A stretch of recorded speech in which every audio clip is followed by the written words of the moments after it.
right, you're back here on the program. It's interesting having that conversation with Joseph Gordon-Levitt earlier, just the idea of pornography and reality, and there's this crushing moment when you realize, no, life isn't like porn, and then you finish that really uncomfortable conversation with your mother and you move on. But the truth is, we have a really nebulous relationship with truth now, right? You read anything on the internet, obviously you know it. It used to be you read a story on the internet and people go, you can't believe the internet. Now no one even reads the story, they just read the headline on Twitter from a 14-year-old girl and you go, that must be the truth, right? And our culture has reached a point where we actually do find truth more in places that you don't think you would. Like a comedy show can actually give you the news.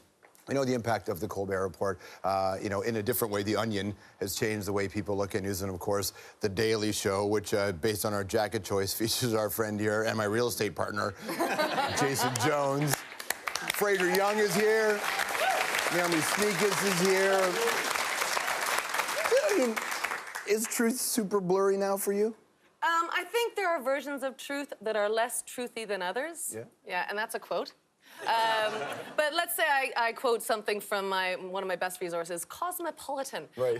Where they say, here are 50 things that your man might be thinking in bed or something like that. 50 things he's thinking is a lie, because if I say, hey, what are you thinking? He says, nothing. Right. So show me those 50 men who are thinking something. Do you know why? Do you know? I'm thinking you should shut up and we should keep having sex. That's all I'm thinking. Right. Quit talking. Really? More. So, but, no, that's fair. But part of the reason we don't tell you the 50 things we're thinking is because you don't want the real truth, because it's either that or it's, will RG3 have a great season? Is the Montreal Canadiens goalie coach going to make a big difference? And when you're laying with somebody in bed, they don't want to hear that. They'll have a great season, the defense is fantastic, and we're pulling the goalie, you know what I'm saying? What do you think about getting truth from satire? I would say, like, the mainstream people need to take a cue from the fake newscasters, okay? You don't report on the story. You wait for someone else to report on it, and then you rip on them, and then you look like a total hero. Hey, that guy's a jackass. Ah, look at me. Woo! True. That's certainly the easiest way to do it. Yeah. I mean, it's tough for us because we're clowns. We just throw spitballs from the back of the room. I mean, it's so easy to do what we do. I think we do a disservice to the people actually doing great news out there by saying that it's all.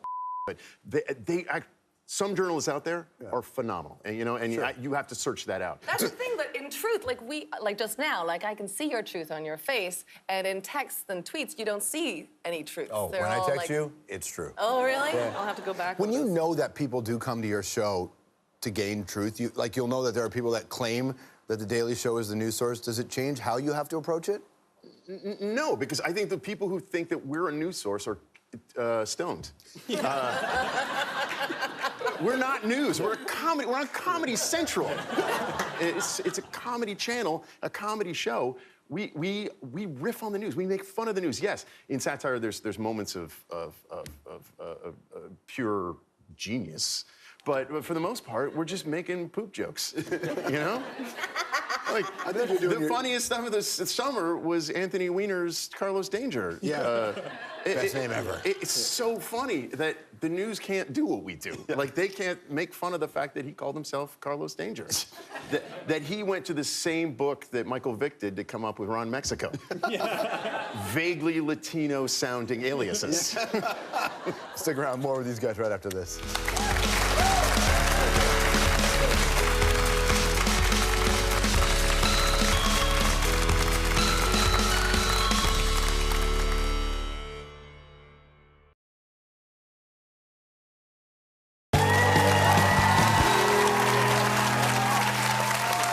Back here on the program, Jason Jones, Naomi Snieckus, Fraser Young. Just as we wrap up the program, is there just something out there that is just so, you just can't believe it's true? There's so much truth everywhere. Like, it's everywhere you look. There's everything you find. It's like getting an email from my mom. I don't need to know everything, okay? Just tell me who's dead and then, like, give me a cat video at the end of it. You know, that's all the truth I need right there. That's kind of what happens with mom emails later, right? Yeah. I can't believe cronuts are true, and I had to taste it to believe it. She's just getting over her diarrhea. I'm feeling great. I'm feeling great. Final thoughts? I think if you have a really good source to get your truths, then you're safe. Like, I get all my truths from the Bible. Right. I'm just kidding. No, the 8-ball, you guys. I get it from the 8-ball. Nice. Like a pile of Coke? Yeah. Yeah, no. Oh, like the Magic 8-ball. Oh, I'll get it. Oh, I get it. I keep my Coke in an 8-ball. Is that weird? I want to hand for the panel, everybody. Naomi Snieckus, along with the National Theatre of the World. Fraser Young, next week at Just the Last 42, JFL 42 in Toronto. They've got a show going on, JFL42.com. And Jason Jones, what do you want to plug? Nothing? I'm in a... I'm not being modest. I'm just hungover. I can't handle that loud clapping. I'm in a movie coming out. It's called The Art of the Steal with Kurt Russell, Jay Baruchel, Terrence Stamp, myself, and... You're the romantic lead. I am, yes. Amazing. Jason Jones, everybody. A pleasure. Good things, Canada.